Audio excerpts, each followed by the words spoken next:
Hello everyone, welcome to Picko's Pitwalk, the Sunday debrief basically from the London E-Prix.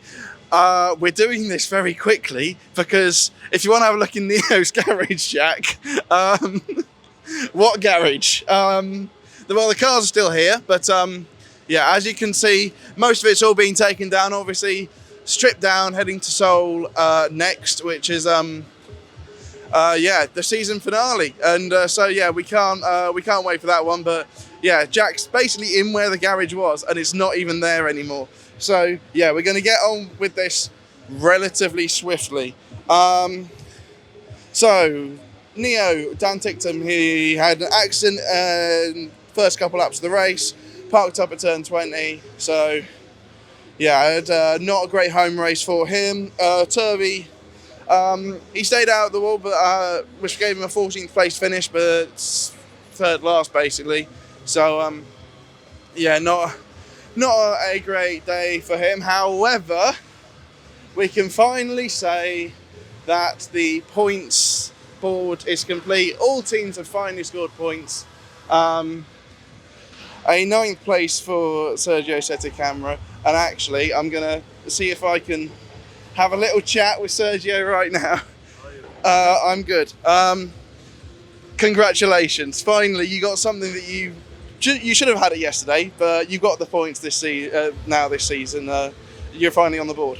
Yeah, the worst feeling is to see that 0 on the teams and drivers championship, and now we got rid of it. So I'm pleased with that. And like you said, I think we should have come yesterday.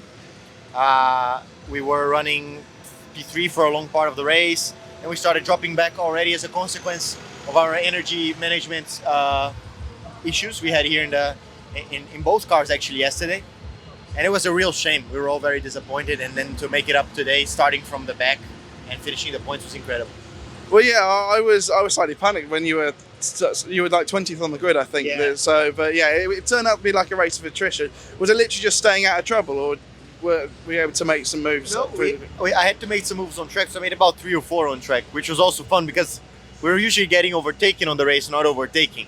So it's so cool to be doing the opposite this time, actually moving forward and making passes. I was pleased. Yeah. All right. Well done, Sergio. Cheers, congratulations. Cheers. Right. See you in Seoul.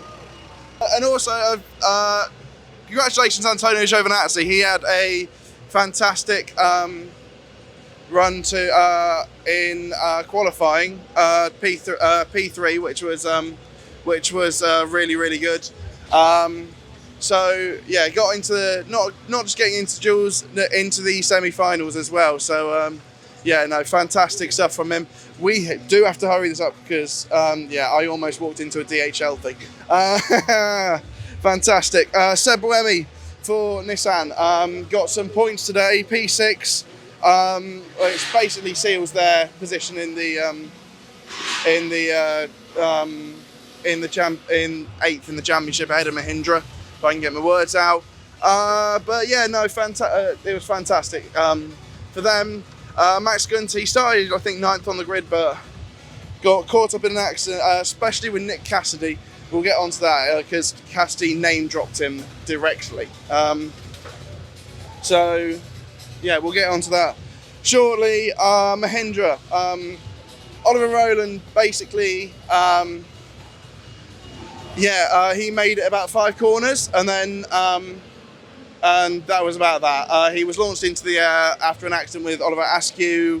Askew kind of just squeezed him up against the wall, went up in the air, tagged Jev. That also caused Jev to retire. We'll get onto that shortly.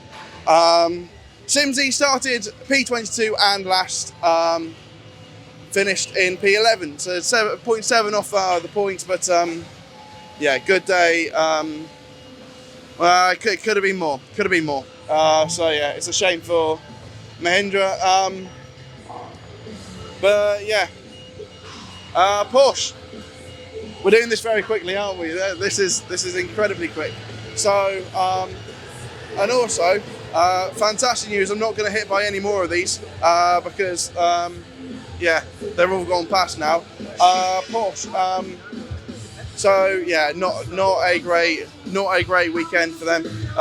If you can hear the Pretenders in the background, absolute tune. yeah, 2 points from the entire weekend, 2 10th place finishes for Pascal Wehrlein. Disappointing, but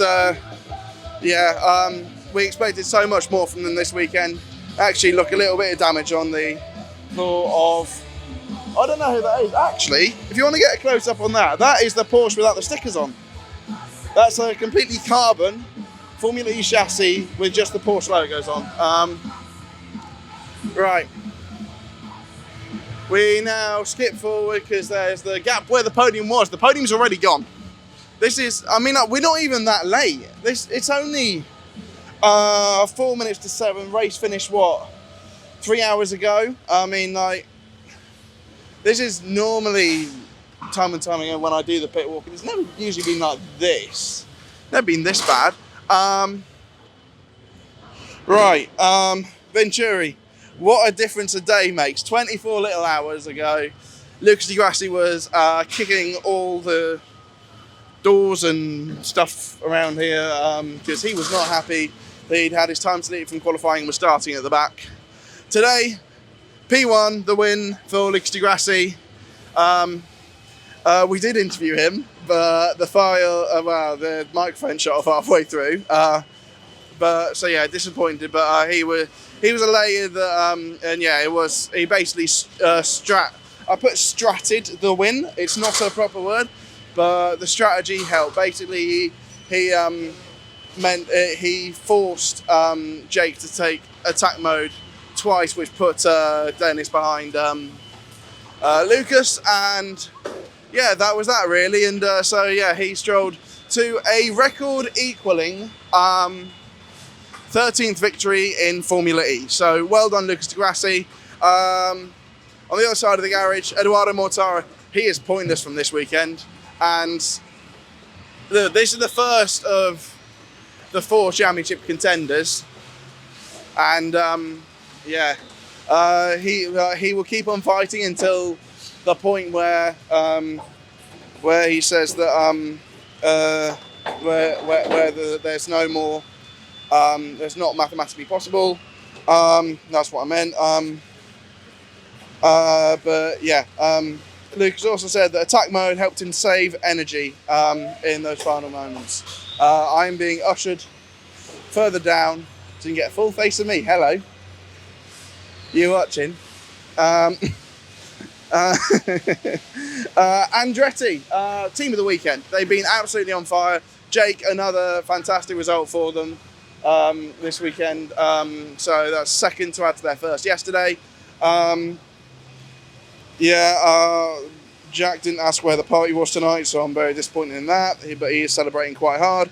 Askew through to the Jules again, but he crashed on his qualifying lap. And then in the race, had a slight kerfuffle as well. And then that was that for him. Like he had to serve a penalty and everything. And retirement for him when it could have been another good day. In Vision, yeah, we're really hurting. Cassidy had a mid-race puncture, that's why he had to pit while he was running 7th. He claimed to be hit by Gunter. It's 7 corners in a row I've written down. You can see the Cassidy interview on our YouTube channel. It should be out by now. But yeah, Freins he had a horrible qualifying. He started P18 up to P7. Basically, they tried a completely different setup today. It worked in P3, didn't work in qualifying, but then they were able to fight back through the field and finish in P7, so 6 points for them. DS Techita are here. P5 for Da Costa, they got some points today, so that was good. They got through to the Jules with Da Costa, but they really didn't have the setup for this really abrasive surface.